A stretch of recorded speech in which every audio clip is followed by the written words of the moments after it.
محرم الحرام میں یہ ایک وظیفہ آپ پڑھ لیں، آپ کو گھر بھی مل جائے گا، رزق بھی مل جائے گا اور شادی میں بھی ہر طرح سے آسانی پیدا ہو جائے گی۔ اگر آپ یہ ایک قرآن کریم کی آیت مبارکہ کو پڑھنے کا معمول بنا لیتے ہیں محرم الحرام کے اس مبارک مہینے کے اندر، آپ کو یہ تینوں چیزیں حاصل ہو جائیں گی، جن تینوں چیزوں کے لیے انسان مسلسل کوشش کرتا ہے، فکر مند ہوتا ہے اور پریشان رہتا ہے۔ آئیے ہم دیکھتے ہیں یہ کون سا وظیفہ ہے، کون سا ایسا ذکر ہے جس کا ہمیں ذکر مختلف کتابوں سے اکابرین نے، مشائخ نے اس کے متعلق لکھا ہے اور یہ آیت مبارکہ قرآن کریم کے اندر ہمیں ملتی ہے۔ اس میری ویڈیو کو آخر تک آپ ضرور دیکھیں تاکہ مکمل آپ کو بات سمجھنے میں، طریقہ اس کا سیکھنے میں اور اس کا کیا وقت ہے، کس وقت ہم پڑھیں، اس کی جو ضروری اور اہم باتیں ہیں، اہم ہدایات ہیں، وہ آپ تک پہنچیں اور آپ ان کو آسانی سے فالو کریں، اس کو سیکھ کر آپ اس عمل کو کریں تاکہ آپ کو یہ تینوں چیزیں حاصل ہو جائیں۔ آپ حضرات جانتے ہیں محرم الحرام کا یہ مہینہ یہ بہت ہی مبارک مہینہ ہے۔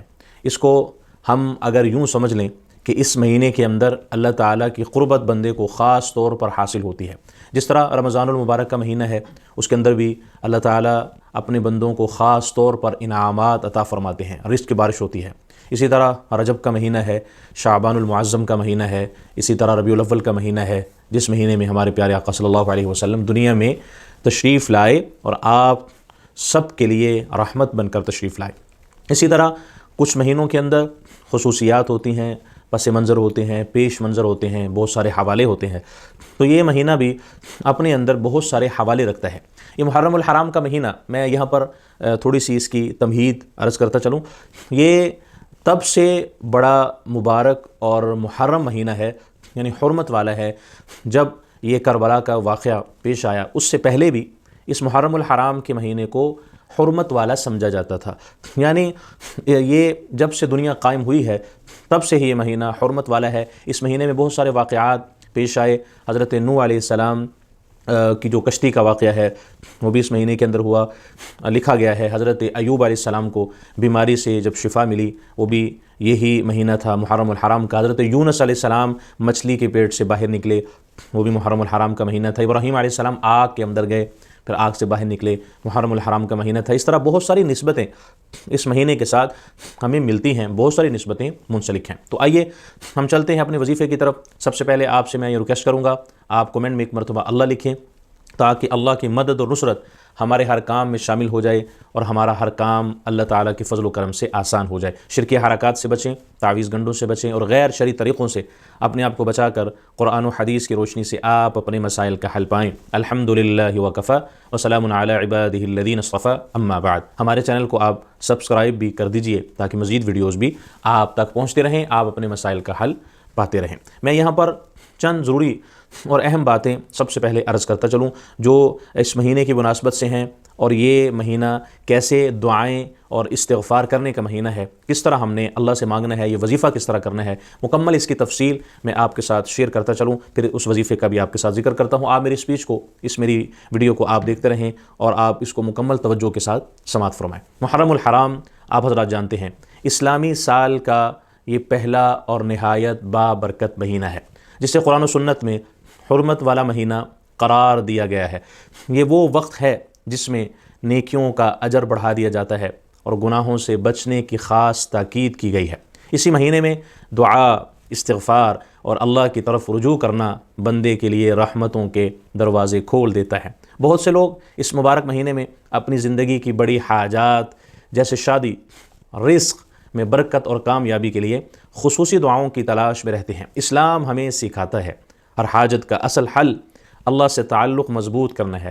قرآن مجید کی دعائیں سب سے زیادہ بابرکت اور مستند ہیں کیونکہ یہ براہ راست اللہ کا کلام ہے۔ محرم میں کی جانے والی دعائیں انسان کے دل کو سکون، روح کو پاکیزگی اور زندگی میں برکت عطا کرتی ہیں۔ اگر کوئی شخص اپنے رشتے کے مسائل، مالی مشکلات یا ناکامیوں کا شکار ہے تو اسے چاہیے اور صبر اور استغفار کو اپنا معمول بنا لے۔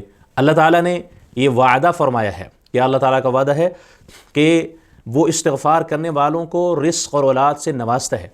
اسی طرح نیک نیت کے ساتھ دعا کرنا ہر مشکل کا بہترین حل ہے۔ شادی کے معاملات میں ہوں یا کاروباری پریشانیاں، سب کچھ اللہ کے حکم سے آسان ہو سکتا ہے۔ محرم میں نیک اعمال کی اہمیت اور بھی بڑھ جاتی ہے، کیونکہ یہ احترام والا مہینہ ہے۔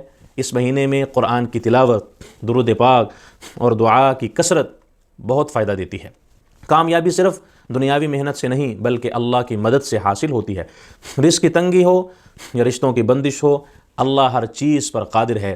محرم کا مہینہ ہمیں اپنے گناہوں سے توبہ کرنے اور نئی زندگی شروع کرنے کا موقع دیتا ہے۔ اس مہینے میں کی جانے والی دعائیں رد نہیں کی جاتی، مگر شرط یہ ہے کہ دل سے کی جائے۔ پیارے آقا صلی اللہ علیہ وسلم نے دعا کو مومن کا ہتھیار قرار دیا ہے، اسی لیے ہر مسلمان کو چاہیے وہ اس مہینے کو غنیمت جانے، اپنی دعاؤں میں دنیا اور آخرت کی بھلائی مانگے، خاص طور پر شادی، رزق اور کامیابی کے لیے قرآن کی جامع دعاؤں کو معمول بنا کر کرتا رہے، اللہ سے مانگتا رہے۔ اللہ تعالیٰ نیتوں کو دیکھتا ہے اور اپنے بندے کو ان کی حاجت سے بہتر عطا فرماتا ہے۔ تو آئیے اب ہم چلتے ہیں اس وظیفے کی طرف۔ وہ کون سی ایک ایسی آیت ہے جس کا ذکر آج آپ کے ساتھ کیا جا رہا ہے؟ محرم الحرام میں شادی، رزق، دولت اور کامیابی کے لیے یہ خاص وظیفہ، یہ قرآن کریم کی آیت مبارکہ جو شیئر کی جا رہی ہے، یہ ایک جامع اور مستند قرآنی دعا بھی ہے، قرآن کریم کی آیت مبارکہ بھی ہے، یہ دعا ہے، یہ آیت ہے۔ رب انی لما انزلت الی من خیر فقیر، سورۃ القصص ہے، آیت نمبر 24۔ ترجمہ: اے میرے رب، تو جو بھی بلائی میری طرف نازل فرما، میں اس کا محتاج ہوں۔ یہ وظیفہ محرم الحرام میں روزانہ نماز فجر یا عشاء کے بعد 100 مرتبہ اس آیت مبارکہ کو پڑھیں، اور آخر میں اپنے لیے شادی، رزق میں برکت اور کامیابی کی دعا کریں۔ ساتھ ہی کثرت سے استغفر اللہ ربی من کل ذنب واتوب الیہ یہ پڑھتے رہیں، کیونکہ استغفار رزق میں برکت اور مشکلات کا حل کا ذریعہ ہے۔ قرآن کریم کے اندر اللہ تعالی ہمیں یہ سبق دے رہے ہیں، تو آئیے ہم اسی آیت مبارکہ کا وظیفہ پڑھتے رہیں اور یہ دعا کرتے رہیں، پھر دیکھیں کیسے آپ کے لیے ہر طرح سے دروازے کھلیں گے اور یہ تینوں چیزیں آپ کو حاصل ہو جائیں گی۔